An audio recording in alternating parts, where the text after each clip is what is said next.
High কি অবস্থা? আমি সাইফুল।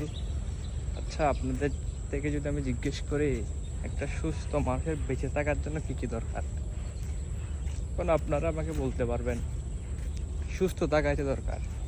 একজন মানুষ যদি ডেইলি লাইফস্টাইল লিড করতে চায় তাহলে তার ফার্স্ট অফ অল কী দরকার?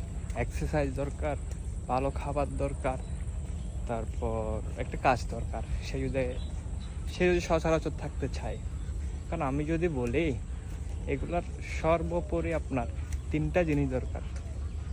তিনটা জিনিসের মধ্যে ফার্স্ট অফ অল আপনার ডিসিপ্লিন। আপনি আপনার ডেইলি লাইফ যদি কাটাতে চান, তিনটা জিনিস আপনার মাস্ট রাখতে হবে: ডিসিপ্লিন, কনসিস্টেন্সি অ্যান্ড স্ক্যাডিউল। ডিসিপ্লিন আমারও নাই, আপনারও নাই, এটা নিয়ে আর কিছু বলার নাই। আপনি ডিসিপ্লিন হলে তো আপনি আমার কন্টেন্ট দেখতেন না। আচ্ছা, যাই হোক, তো এখন কথা হচ্ছে কনসিস্টেন্সি অ্যান্ড আপনার স্ক্যাডিউল। স্ক্যাডিউল হচ্ছে আপনি ধরেন আজকের দিনে পুরো দিন আপনি কী করবেন, একটা ওভারভিউ আপনি খাতায় লিখে ফেলছেন অথবা রুটিন বানাই ফেলছেন। স্ক্যাডিউল মানে একটা রুটিন বানানো। তারপর আপনার কনসিস্টেন্সি হচ্ছে ওই রুটিনটাকে আপনি ধরে রাখা, মানে আপনি একটা কাজ করতেছেন ওইটা মানে প্রত্যেক দিন করা, একদিন করলেন আরেকদিন করলেন না, তো এটা হচ্ছে কনসিস্টেন্সি। তো এটা সবচেয়ে বড় উদাহরণ হচ্ছে মিস্টার বিস্ট।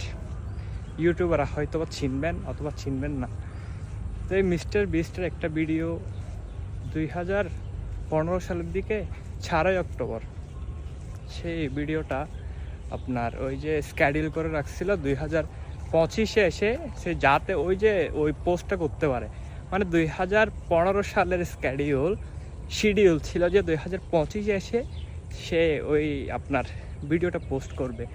তার তখন সাবস্ক্রাইবার ছিল আপনার 4,500 মতো, আর এখন 448 মিলিয়ন হয়তো। সো এটা হচ্ছে ভিডিওর পরে থাকবে। তো এটা গুরুত্ব হচ্ছে স্ক্যাডিউল এবং কনসিস্টেন্সি। ডিসিপ্লিন তো আমারও নাই, আপনারও নাই। তো একটা ডেইলি লাইফ লিড করার জন্য আপনার এই তিনটা জিনিস খুব বেশি প্রয়োজন আমার মনে হয়।